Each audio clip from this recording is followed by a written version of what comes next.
इस प्रकार आमंड और पावेल ने जो संरचनात्मक प्रकार्यात्मक का सिद्धांत दिया वो कुछ मामलों में डेविड ईस्टन से अलग है। तो डेविड ईस्टन के व्यवस्था सिद्धांत में संरचनाओं पर ज्यादा बल दिया गया है और आमंड और पावेल ने संरचनाओं की तुलना में जो प्रकार हैं उन पर ज्यादा महत्व दिया।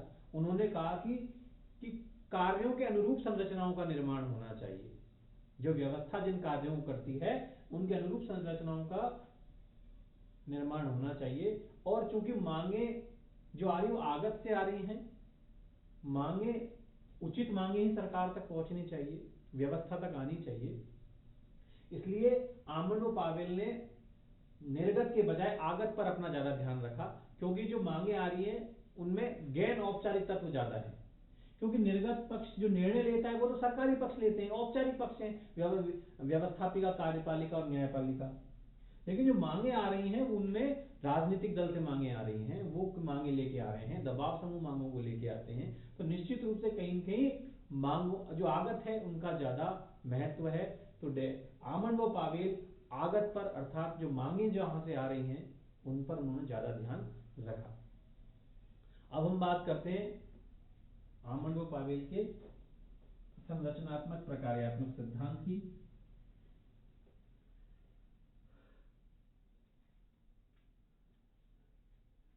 आमंड और पावेल ने भी व्यवस्था का या संगठन का अर्थ वही बताया जो डेविड ईस्टन ने बताया। पहली बात तो व्यवस्था है, उसमें क्या है, वही तीन बातें शामिल है। पहली बात तो जो व्यवस्था है या संगठन है उसमें पहली बात क्या, व्यापकता होनी चाहिए, बड़ा होना चाहिए। दूसरी बात उसमें क्या चीज है, अंतर्निर्भरता होनी चाहिए, अंतर्निर्भरता होनी चाहिए। और तीसरी बात है उनमें क्या होना चाहिए, सीमाएं होनी चाहिए उसकी। जैसे एविस्टन ने मानी थी उसी प्रकार आमंड व पावेल ने भी व्यवस्था के ये तीन महत्वपूर्ण विशेषताएं मानी। इसके बाद उन्होंने राजनीतिक व्यवस्था की दो बातें और बताई आमंड और पावेल ने। पहली बात तो एक अन्य जो विशेषता है वो है संरचनात्मक विभेदीकरण, संरचनात्मक विभेदीकरण। दूसरा है संस्कृति का पंथ निरपेक्षीकरण होना, संस्कृति का पंथ निरपेक्षीकरण, पंथ निरपेक्षीकरण। ये दो राजनीतिक व्यवस्था की और महत्वपूर्ण विशेषता है। वो कहते हैं संरचनात्मक विभेदीकरण अर्थात अलग अलग कार्यों को करने के लिए अलग अलग संरचनाओं का होना जरूरी है। सारी संरचना एक काम नहीं कर सकती। जैसे कानून बनाना संसद की जिम्मेदारी, व्यवस्था की जिम्मेदारी, उन कानूनों को लागू करना कार्यपालिका की जिम्मेदारी है। और को निर्णय देना, यदि कार्यपालिका व्यवस्थापिका का कोई यदि निर्णय गलत है तो उन पर अपेक्षित कार्रवाई करना न्यायपालिका का दायित्व है। अलग अलग कार्यों के लिए अलग अलग संरचनाएं होना जरूरी है, यह भी राजनीतिक व्यवस्था का एक महत्वपूर्ण लक्षण है। दूसरा है संस्कृति का पंथ निरपेक्षीकरण होना, अर्थात जो संस्कृति है वो किसी भी देश की जो राजनीतिक संस्कृति है वो कहीं न कहीं उस व्यवस्था पर प्रभाव डालती है, सिस्टम पर प्रभाव डालती है। वो हर देश की राजनीतिक व्यवस्था उसके सांस्कृतिक जो मूल्य हैं उस देश के, उस शासन व्यवस्था के, उससे प्रभावित भी होती है। तो इसलिए जरूरी क्या है कि संस्कृति पंथ निरपेक्ष रहे, वो किसी विशेष वर्ग या समूह के दबाव में काम न करे, वहां सभी लोगों को स्वतंत्रता प्राप्त हो, वहां पंथ निरपेक्ष होना चाहिए। लोग बिना किसी धार्मिक या जातीय दबाव के, विभेद के अपनी मांगे सरकार तक पहुंचा सके।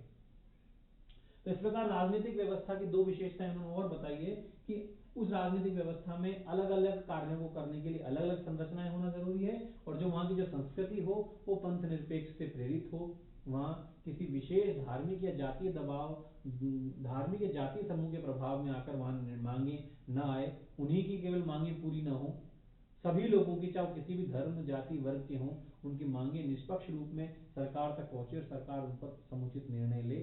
तो इस प्रकार ये दो विशेषताएं राजनीतिक व्यवस्था की आमंड और पावेल ने और बताई हैं। तो इस प्रकार ये व्यवस्था का सिद्धांत है आमंड व पावेल का। इसके अंतर्गत वो आगे कहते हैं कि मेरा ध्यान निर्गतों की बजाय आगत पर ज्यादा है। इसीलिए वो एक समाजशास्त्री थे मर्टन, उससे ज्यादा प्रभावित हुए, क्योंकि मर्टन जो थे उन्होंने समाज विज्ञान में कार्यों पर बल दिया। उन्होंने कहा कि कार्यों के अनुरूप ही संरचनाओं का निर्माण होना चाहिए, जबकि ईस्टर्न ने सारा ध्यान संरचनाओं पर रखा था, कार्यों को उन्होंने ज्यादा महत्व नहीं दिया। इसलिए टारकोल पार्सन से ईस्टर्न साहब प्रभावित हुए और मर्टन से प्रभावित हुए आमंड व पावेल। जो शैली है इनकी, जो शब्दावली है, वो जो उन्होंने जरूर टारकोल पार्सन से ही ली है आमंड ने, लेकिन मर्टन से प्रभावित होते हैं, क्योंकि मर्टन भी कार्यों पर ज्यादा महत्व देते हैं संरचनाओं के बजाय, और आमंड भी यही बात कह रहे हैं। तो इस प्रकार उन्होंने, आमंड व पावेल कहते हैं कि प्रत्येक जो राजनीतिक व्यवस्था की क्या होती है, संस्कृति होती है जो व्यवस्था से प्रभावित है। प्रत्येक राजनीतिक जो व्यवस्था है वो एक सिस्टम में काम करती है, उसे कुछ मूल्य हैं, और वो किससे प्रभावित है, व्यवस्था को वो प्रभावित करती है, पूरे सिस्टम को प्रभावित करती है। तो इस प्रकार आमंड व पावेल ने निर्गतों के बजाय आगत पर ज्यादा अपना फोकस रखा, अपना ध्यान रखा, क्योंकि आग जो आमंड व पावेल है वो कार्यों को ज्यादा महत्व देते हैं, जबकि ईस्टर्न ने संरचनाओं पर ज्यादा महत्व दिया। और उन्होंने अपना जो आगे जो बातें कही आगत को ध्यान में रखते हुए, मैं अब उसके बारे में आपसे विवेचना बात बताना चाहूंगा।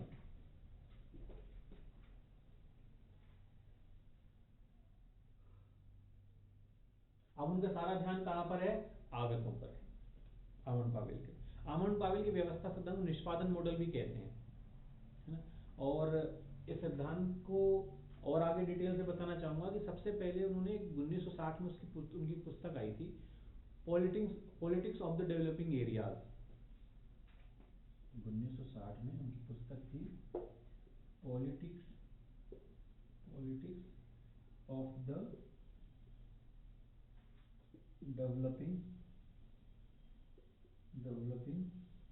एरियाज। 1960 में उन्होंने जो डेविड ईस्टर्न का आगत निर्गत जो मॉडल है, जो व्यवस्था सिद्धांत है, उसमें कुछ सुधार किया उन्होंने इसमें। और उनकी फिर दूसरी पुस्तक आई 1966 में, कंपैरेटिव पॉलिटिक्स। आमंड व पावेल की बता रहा हूं मैं आपको, कंपैरेटिव पॉलिटिक्स। इस पुस्तक में उन्होंने संरचनात्मक प्रकार्यात्मक सिद्धांत के नाम से अपना एक नया व्यवस्था सिद्धांत उन्होंने प्रस्तुत किया। और इस संरचनात्मक प्रकारात्मक मॉडल में उन्होंने संरचनाओं की तुलना में कार्यों को महत्वपूर्ण माना। उन्होंने क्या कहा कि अलग अलग कार्यों को करने के लिए अलग अलग संरचनाएं होना जरूरी है, सारी संरचनाएं एक काम नहीं कर सकती, अलग अलग कार्यों को करने के लिए अलग अलग संरचनाएं होना जरूरी है। और उन्होंने, क्योंकि निर्गत में सरकारी या औपचारिक पक्ष शामिल हैं, क्योंकि विधायिका, कार्यपालिका, न्यायपालिका सरकारी या औपचारिक पक्ष हैं, वही निर्णय लेती है, इसके बजाय उन्होंने अपना जो ध्यान है वो आगतों पर रखा, क्योंकि जो मांगे आ रही हैं वो राजनीतिक दल से, दबाव समूह से, मीडिया से, तो यह जो गैर औपचारिक तत्व हैं, गैर सरकारी जो तत्व हैं, वो ज्यादा महत्वपूर्ण है आमंड की तुलना में। तो उन्होंने आगतों पर ज्यादा ध्यान रखा है। अब वो कहते हैं कि आगत में जहां ईस्टर्न ने, डेविड ईस्टर्न ने केवल मांग और समर्थन माने थे केवल आगत में, आमंड और पावेल ने आगत के अंतर्गत मांगे मानी है, समर्थन भी माना है। इसके अलावा जो पर्यावरण है वो भी किसमें शामिल किया उन्होंने, आगतों में। और जो फीडबैक है, फीडबैक, प्रतिपुष्टि, प्रतिसंभरण, मैंने कई नाम बताए हैं आपको, ठीक है, वो भी किसमें माना है इन्होंने, आगतों में माना है। तो आगत में मांगे भी हैं, समर्थन भी है, फीडबैक भी, क्योंकि लोगों से ही तो आ रहा है फीडबैक। और ये जो पर्यावरण है, पर्यावरण भी आगत में ही है, क्योंकि मांगे कहां से आ रही है, पर्यावरण से आ रही है, समाज से आ रही है। तो जहां से मांग आ रही है समाज, वो भी आगत का हिस्सा है। मांगे समाज से आ रही है, वो भी आगत का भाग है। समर्थन, ये भी जनता से आ रहा है, समाज से आ रहा है, पर्यावरण से आ रहा है, तो वो भी आगत का भाग है। और जब फीडबैक है, तो लोगों ने जो निर्णय लिया है उसके प्रति जो जनता का जो फीडबैक है वो भी किसमें शामिल है, आगत में। तो आगत को इन्होंने बड़े रूप में एक्सप्लेन किया है। इसके आगत के अंतर्गत वो मांगे, समर्थन, पर्यावरण और फीडबैक सभी को स्थान देते हैं। ये एक महत्वपूर्ण बात है। फीडबैक भी आ गया इसमें, फीडबैक ये सभी किसका हिस्सा है? प्रति संभरण प्रतिपुष्टि भी कहा जाता है। तो ये पहला, दूसरा, तीसरा, चौथा, ये चारों हैं वो किसके हिस्से हैं? आमंड पावेल के अनुसार आगत के। और उन्होंने अब आगत में 4 प्रकार के कार्य बताए कि आगत के क्या कार्य हैं। जहां से मांगे आ रही हैं, जहां से समर्थन आ रहा है, वो क्या है? आगत, पर्यावरण से। और उसके 4 कार्य हैं और उन 4 कार्यों के अनुरूप उन्होंने 4 प्रकार की संरचनाएं भी बताई हैं। तो पहला कार्य क्या है आगत का? जो व्यवस्था जहां से आ रही है, लोगों का क्या करना है? राजनीतिक समाजीकरण। क्योंकि आगत से मांगे आने वाली है, लोगों की मांगे सरकार के पास आएंगी, तो इनकी जिम्मेदारी ज्यादा है। यहां से मांगे सही रूप में सरकार तक पहुंचनी चाहिए। इसलिए उन्होंने आगत में 4 प्रकार के कार्य बताए हैं। वो उन कार्यों के अनुरूप की संरचनाएं हैं जो मांगों को सही रूप से सरकार तक पहुंचाएगी। राजनीतिक समाजीकरण एवं भर्ती।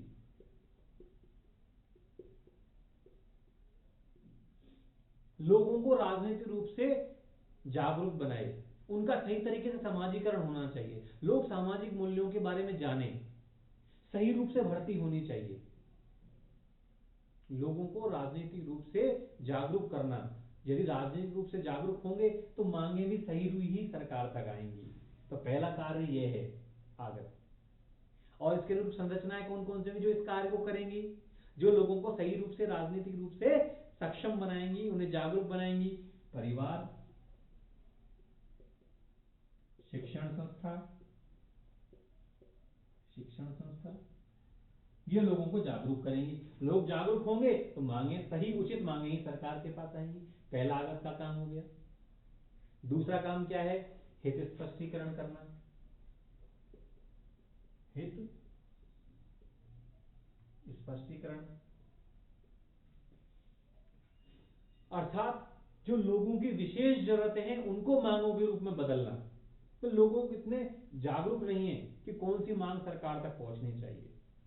तो दूसरा आगत का कार्य है हित स्पष्टीकरण। लोगों की विशेष जरूरतों को, लोगों की, इसको बता देते हैं, लोगों की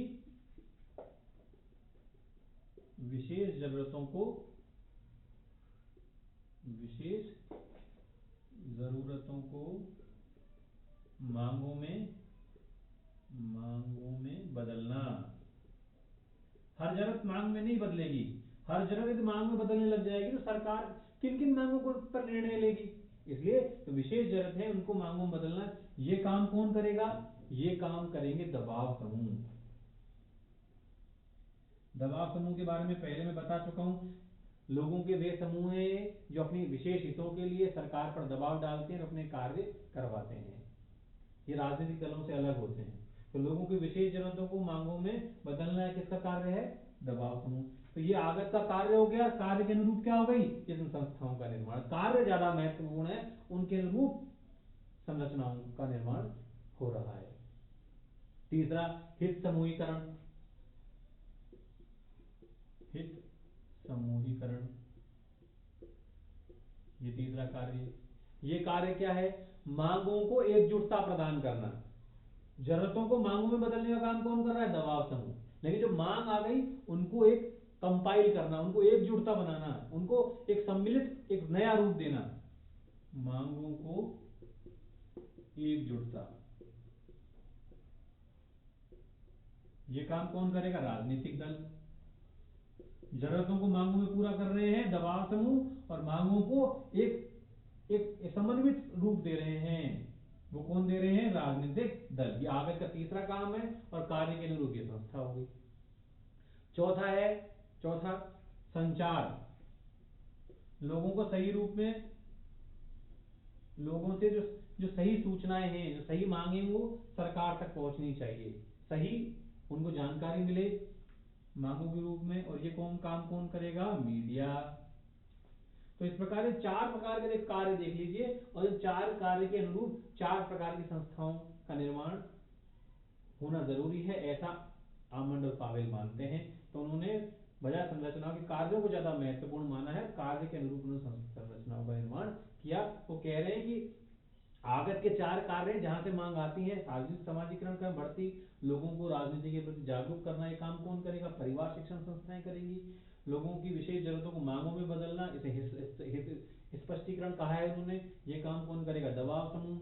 हित समूहीकरण, मांगों को एकजुटता प्रदान करना, कंपाइल करना उन मांगों को, ये काम कौन करेगा? राजनीतिक दल। और जो संचार का जो कार्य है, लोगों की जो मांग है वो सरकार तक सही रूप में पहुंचे, ये काम कौन करेगा? मीडिया।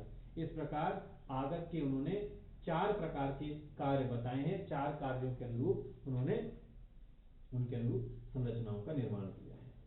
अब हम बात करते हैं निर्गत की। आगत का उन्होंने एक्सप्लेन कर लिया। आगत पर ज्यादा ध्यान है क्योंकि आगत में गैर औपचारिक तत्व शामिल है, राजनीतिक दल, दबाव समूह, मीडिया, गैर सरकारी है। और जो निर्गत है उसमें वही निर्णय लेने वाले कौन है, उनके अनुरूप कार्य क्या है? जनता की मांगे आ गई, अब सरकार इनको रूपांतरण प्रक्रिया के द्वारा निर्णय लेगी, नीतियां बनाएंगी। नीतियों में कौन कौन शामिल है? सरकार के कौन कौन से पक्ष हैं? पहला काम क्या है निर्गत का? नियम का निर्माण करना। जो मांगे आ गई हैं उनके अनुरूप नियमों का निर्माण करें। दूसरा है नियम क्रियान्वयन, नियम क्रियान्वयन, नियमों को क्रियान्वयन करना। और तीसरा है नियम निर्णय, नियम निर्णय। ये नियम का निर्माण कौन करेगा? विधायिका अर्थात व्यवस्थापिका, संसद या विधायिका। दूसरा है नियम क्रियान्वयन, ये कौन करेगा? कार्यपालिका। और ये कौन करेगा नियम का निर्णय? न्यायपालिका। अर्थात क्या है, जो आगतों के द्वारा जो मांग सरकार तक आई, जो राजनीतिक व्यवस्था तक मांगे पहुंची, तो सरकार उन पर निर्णय लेगी और उनको निर्गत में कन्वर्ट करेगी। निर्णय लेना, लेकिन सरकार के कौन कौन से अंग हैं जो इन कामों को करेंगे? नियमों का निर्माण कौन करेगा? विधायिका करेगी। नियम को क्रियान्वयन लागू कौन करेगा? आप जानते कार्यपालिका करती है। हम जान सामान्य से परिचित भी हैं कि हमारे देश में राष्ट्रपति के हस्ताक्षर होने के बाद ही देश का जो आदेश कोई कानून है, आदेश है, वो लागू होते हैं। तो कार्यपालिका उनका क्रियान्वयन करती है। और यदि कोई आदेश में कोई गड़बड़ी है, उसको चुनौती दी जाए, मान लीजिए, तो उनके बारे में निर्णय देना, उन कानूनों की वैधानिकता को जांचना, जो व्यवस्थापिका ने बनाए हैं, कार्यपालिका ने लागू करे हैं, उनकी वैधानिकता को जांचना किसका कार्य है? न्यायपालिका। तो निर्गत निर्णय लेना किनकी जिम्मेदारी है? व्यवस्थापिका, कार्यपालिका और न्यायपालिका की। लेकिन आगत में कई सारे तत्व हैं जहां से मांग आ रही है। तो आगत के 4 प्रकार के कार्य हैं। राजनीतिक समाजीकरण में भर्ती, हित स्पष्टीकरण, लोगों की जरूरतों अर्थात मांगों में पूर्ति करना, हित समूहीकरण, मांगों को एकजुटता प्रदान करना, और संचार, इसके अनुरूप संरचनाओं का निर्माण किया। निर्गत के 3 प्रकार कार्य की बताए हैं कि नीतियों का निर्माण या निर्णय 3 रूपों में होना चाहिए। नियम निर्माण विधायिका करेगी, नियम क्रियान्वयन कार्यपालिका करेगी, नियम निर्णय न्यायपालिका करेगी। तो यह है आमंड और पावेल का संरचनात्मक प्रकार्यात्मक का सिद्धांत। इसमें उन्होंने डेविड ईस्टन के व्यवस्था सिद्धांत में कुछ संशोधन करने का प्रयास किया। क्या क्या संशोधन किए वो मैं आपको बता चुका हूं। लेकिन यदि हम कमियों की बात करें, आलोचनाओं की बात करें, तो निश्चित रूप से ये मॉडल पाश्चात्य मॉडल है। पाश्चात्य मॉडल या उदारवादी मॉडल कहें, कुछ लोगों ने इसे यथास्थितिवादी कहा है, परिवर्तन के विरोधी।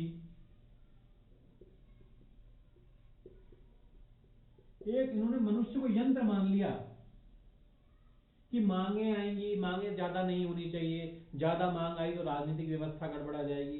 ये विकसित देशों में तो ठीक है क्योंकि वहां लोग राजनीतिक रूप से जागरूक होते हैं, वहां राजनीतिक दल भी वो अपनी भूमिका से परिचित हैं, लोग भी जागरूक हैं, दबाव समूह भी वहां पे हैं। अब यदि हम पिछड़े देशों की बात करें, अविकसित देशों की बात करें, तो आगत में जो मांगे लेके आ रहे हैं राजनीतिक दल, जनसंचार के साधन, दबाव समूह हैं जो, ये इतने परिपक्व नहीं है। तो यहां जब वही इतने परिपक्व नहीं है, आगत पक्ष इतना मजबूत नहीं है, तो ये कैसे कह सकते हैं कि अविकसित देशों में, पिछड़े देशों में सही रूप से ही मांगे सरकार तक पहुंचेंगी? तो ये मॉडल तो उन्होंने विकसित देशों के अनुरूप दे दिया कि जहां ये सब आगत तक तो बहुत अच्छे से कार्य करता है। परिवर्तन के विरोधी हैं। यदि मांग ज्यादा आ गई तो मांगे ज्यादा नहीं आनी चाहिए, ऐसा बोल रहे हैं आमंड और ईस्टर्न दोनों ही। लेकिन व्यवस्था है, सिस्टम है, कई बार मांगे ज्यादा भी आ सकती हैं। मांग आमंड और ईस्टर्न दोनों ही कह रहे हैं कि राजनीतिक व्यवस्था में स्थायित्व चाहिए, परिवर्तन भी तो कई बार जरूरी हो जाता है, सिस्टम को बदलना भी तो जरूरी हो जाता है कई बार, मांगों का भार भी ज्यादा हो सकता है कई बार। पिछड़े देशों में, गरीब देशों में लोगों की आवश्यकताएं, जरूरतें ज्यादा होती है तो मांगों का भार निश्चित रूप से ज्यादा होना लाजमी भी है। तो एक सिर्फ मनुष्य को यंत्र मानकर यथास्थितिवादी हैं, नए परिवर्तन विरोधी हैं, सिस्टम से उसी रूप में काम करना चाहिए, एक सेट ढांचा दे दिया, परिवर्तन नहीं करना चाह रहे हैं, तो इन सिद्धांतों में कुछ कमियां भी हैं, लेकिन इस सिद्धांत की अपनी उपयोगिता भी है। कई देशों की शासन व्यवस्थाओं का हम तुलनात्मक अध्ययन कर सकते हैं, हम पता लगा सकते हैं इस मॉडल के आधार पर कि निश्चित रूप से किस देश की राजनीतिक व्यवस्था क्यों गड़बड़ा रही है, कहाँ कमियां हैं, कई इन सिद्धांत के आधार पर उनका पता लगा सकते हैं।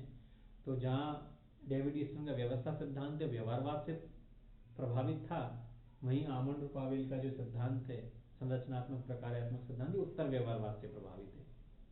इस सिद्धांत की अपनी उपयोगिता है और राजनीति विज्ञान में सिद्धांत हमारे लिए बहुत ज़्यादा महत्वपूर्ण है, इसीलिए हम इस टॉपिक का अध्ययन भी करते हैं।